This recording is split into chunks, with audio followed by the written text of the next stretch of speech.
दोस्तों, इस कहानी को थोड़ा ध्यान से सुनिए, क्योंकि यह कहानी आपकी जिंदगी बदलने वाली है। एक समय की बात है।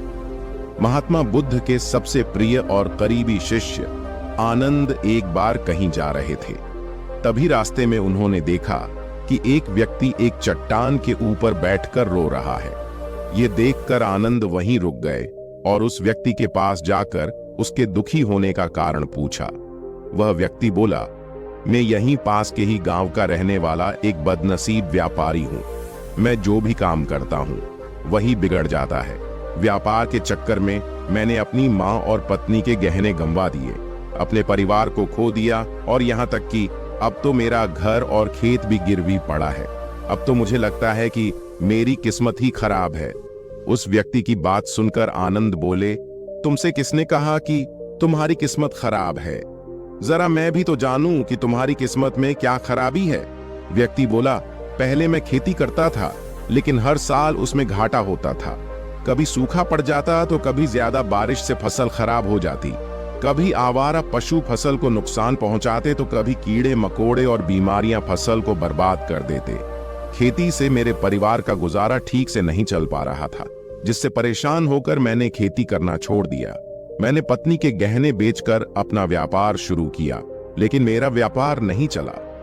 शुरू में तो मेरे परिवार वालों ने मेरी आर्थिक मदद की, मेरा साथ दिया, लेकिन जैसे जैसे मुझे नुकसान होने लगा, मेरे परिवार वालों ने भी मेरा साथ छोड़ दिया और मुझसे दूर हो गए।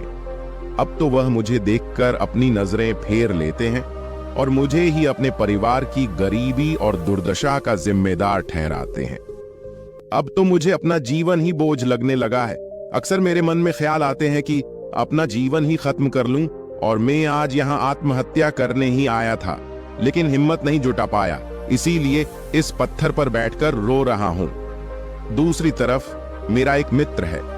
हम दोनों ने एक ही साथ व्यापार शुरू किया था, लेकिन वह आगे बढ़ गया और मैं पीछे रह गया। मेरी इस असफलता की वजह से वह हर समय मुझे नीचा दिखाने का प्रयास करता रहता है और वह अक्सर मेरे घर आकर अपनी सफलता की बातें करता है। मेरे घर वालों को बताता है कि कैसे उसने कड़ी मेहनत करके इतना बड़ा व्यापार कर लिया, और वह अक्सर अपने फलते फूलते व्यापार के किस्से मुझे, मेरी पत्नी और मेरे माँ बाप को सुनाता रहता है, जिसे सुनकर मेरे घर वाले उसकी तो प्रशंसा करते हैं, लेकिन मेरी बुराई करते हैं। मुझे नकारा और कम दिमाग का कहते हैं। मेरी पत्नी और माँ मुझे बात बात पर ताने मारती हैं, जिससे मुझे बहुत दुख पहुंचता है और कई बार खुद की नाकामयाबी पर क्रोध भी आता है, लेकिन मुझे समझ नहीं आ रहा है कि मैं क्या करूं। यह सुनकर भिक्षु आनंद ने पूछा, तुम्हें किस बात का दुख होता है? अपने असफल होने का या फिर अपने मित्र के सफल होने का सवाल सुनकर वह व्यक्ति एक पल के लिए सोच में पड़ गया। फिर बोला, अगर सच कहूं तो मुझे अपने असफल होने का उतना दुख नहीं होता जितना कि मित्र के सफल होने का होता है।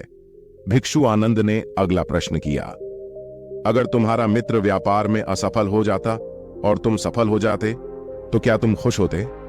व्यक्ति ने कहा, हां, मुझे बहुत खुशी होती। आनंद बोले, इसका मतलब है कि तुम्हारी खुशी तुम्हारे मित्र पर निर्भर करती है। अगर वह चाहे तो तुम्हें खुश कर सकता है, और अगर वह चाहे तो तुम्हें दुखी भी कर सकता है। तुम स्वयं से ना तो खुश हो सकते हो और ना ही दुखी हो सकते हो। भिक्षु की बातें सुनकर व्यक्ति थोड़ी देर के लिए सोच में पड़ गया और फिर बोला, आपकी बातें सुनकर मुझे कुछ आशा बन रही है। तभी भिक्षु आनंद ने कहा, जब हम किसी से आशा बांध लेते हैं तो उस पर निर्भर हो जाते हैं, फिर हमारी खुशी और दुख भी उसी पर निर्भर करने लगते हैं।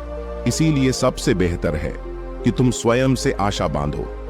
जब तुम ऐसा करोगे और साथ ही पूरी मेहनत और ईमानदारी से काम करोगे तो तुम्हें सफलता अवश्य प्राप्त होगी। तुम्हें लगता है कि तुम्हारा मित्र तुम्हें नीचा दिखाने आता है, दुखी करने आता है, पर अगर ईमानदारी से विचार करो तो वह बातें तो सच्ची ही कहता है।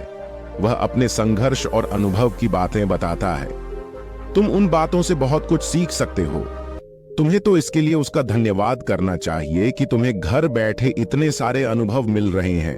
तुम अनुभवों का लाभ उठाओ, नई शुरुआत करो, ईमानदारी से कर्म करते जाओ। हार मत मानो, एक दिन तुम्हें सफलता अवश्य मिलेगी। आज तुम जिसे अपना वक्त हो या बुरी किस्मत कह रहे हो, एक दिन यह बदल जाएगी और इसी के साथ तुम्हारी सोच और विचार भी बदल जाएंगे। और देखना, जब तुम्हारा अच्छा समय शुरू हो जाएगा, तब तुम्हारा मित्र भी तुम्हें अपनी सफलताओं की कहानियां नहीं सुनाएगा, तुम्हें अपनी असफलताओं और परेशानियों की बातें सुनाएगा, ताकि तुम उसकी बातें सुनकर भ्रमित हो जाओ, तुम्हारा आत्मविश्वास डगमगा जाए और तुम गलत निर्णय ले सको। लेकिन उस समय भी तुम्हें अपने ही बुद्धि का प्रयोग करना होगा, स्वयं पर विश्वास रखना होगा। जिस प्रकार तुम्हारा मित्र आज तुम्हें दुखी करने आता है, वैसे ही वह उस समय भी तुम्हें दुखी करने आएगा, क्योंकि जिस तरह उसे दुखी देखकर तुम्हें आनंद आता है, ठीक उसी तरह उसे भी तुम्हें दुखी देखने में उतना ही आनंद आता है। व्यक्ति ने कहा, आपने सही कहा मुनिवर, लेकिन मेरा सबसे बड़ा दुख यह है कि मेरे परिवार के लोग भी इसमें शामिल हैं। वास्तव में मैं तो अपने परिवार के लिए अच्छा करना चाहता था, उन्हें खुश रखना चाहता था, लेकिन वह भी मेरी बातों और भावनाओं को नहीं समझ रहे हैं, मुझे ही गलत कहते हैं, और पिछले कुछ समय से तो वह मेरे साथ भी नहीं है। भिक्षु आनंद ने उस व्यक्ति को समझाते हुए कहा, हम हमेशा चाहते हैं कि हम जो कुछ भी करें, लोग उसके लिए हमारी प्रशंसा करें, लेकिन आमतौर पर ऐसा नहीं होता। लोग हमारे पास आकर तारीफ नहीं करते, जिससे हम दुखी हो जाते हैं। हमें लगने लगता है कि हमारे मित्र, रिश्तेदार, घर वाले सब स्वार्थी हैं। लेकिन अगर तुम किसी को अपना परिवार मानते हो और उसके लिए कुछ करना चाहते हो, तो फिर तुम ऐसा क्यों सोचते हो कि तुम दूसरों के लिए कुछ कर रहे हो? वास्तव में तुम अपनी खुशी के लिए कुछ कर रहे हो, क्योंकि उन्हें खुश देखकर तुम खुशी होते हो। अगर ऐसा करते समय तुम यह मानकर चलते हो कि तुम दूसरों के लिए कुछ कर रहे हो, तो तुम दुखी रहोगे। लेकिन अगर तुम्हें लगता है कि तुम स्वयं के लिए कर रहे हो, तो तुम खुश रहोगे, क्योंकि जब हम स्वयं के लिए कुछ करते हैं या करना चाहते हैं, तो हमें इसके लिए सांत्वना की जरूरत नहीं पड़ती।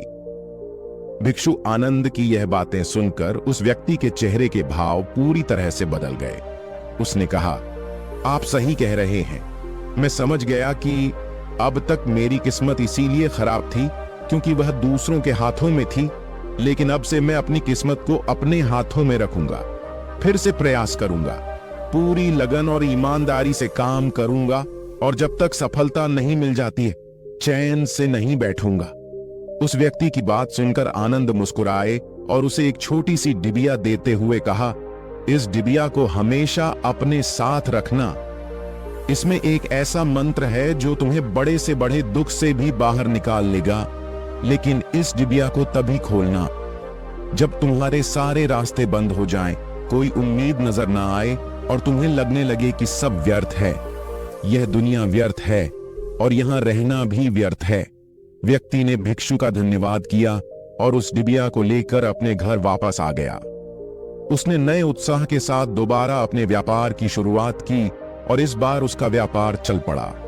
वह अपनी मेहनत और लगन के बल पर बस कुछ ही सालों में यह एक बड़ा व्यापारी बन गया।